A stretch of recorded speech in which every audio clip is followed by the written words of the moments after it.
La chiamavano bocca di rosa, metteva l'amore. La chiamavano bocca di rosa, metteva l'amore sopra ogni cosa. Appena scese alla stazione, nel paesino di Sant'Ilario, tutti si accorsero con uno sguardo che non si trattava di un missionario. C'è chi l'amore lo fa per noia, chi se lo sceglie per professione. Bocca di rosa nell'uno nell'altro, lei lo faceva per passione. Ma la passione spesso conduce a soddisfare le proprie voglie, senza indagare se il concupito ha il cuore libero oppure ha moglie. E fu così che da un giorno all'altro Bocca di rosa si tirò addosso l'ira funesta delle cagnette a cui aveva sottratto l'osso. Ma le comari di un paesino non brillano certo in iniziativa. Le contromisure fino a quel punto si limitavano all'invettiva.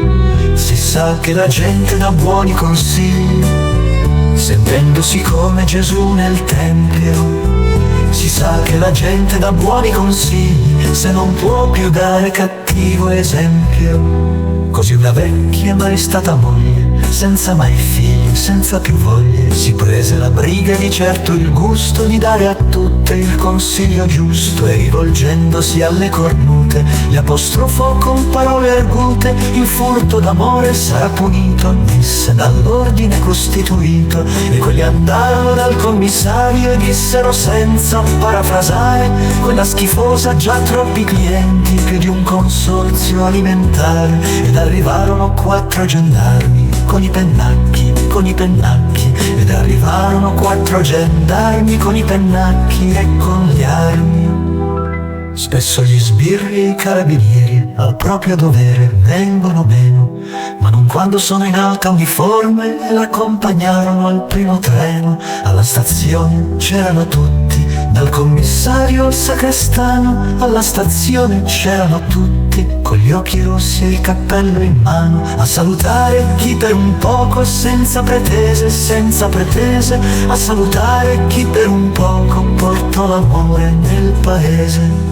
C'era un cartello giallo con una scritta nera, diceva: addio bocca di rosa, con te se ne parte la primavera. Ma una notizia un po' originale non ha bisogno di alcun giornale. Come una freccia dall'arco scocca, vola veloce di bocca in bocca, e alla stazione successiva molta più gente di quando partiva. Chi manda un bacio, chi getta un fiore, chi si prenota per 2 ore. Persino il parroco che non disprezza fra un miserere e un'estrema unzione, il bene effimero della bellezza la vuole accanto in processione. E con la Vergine in prima fila e Bocca di rosa poco lontano, si porta a spasso per il paese l'amore sacro e l'amor profano.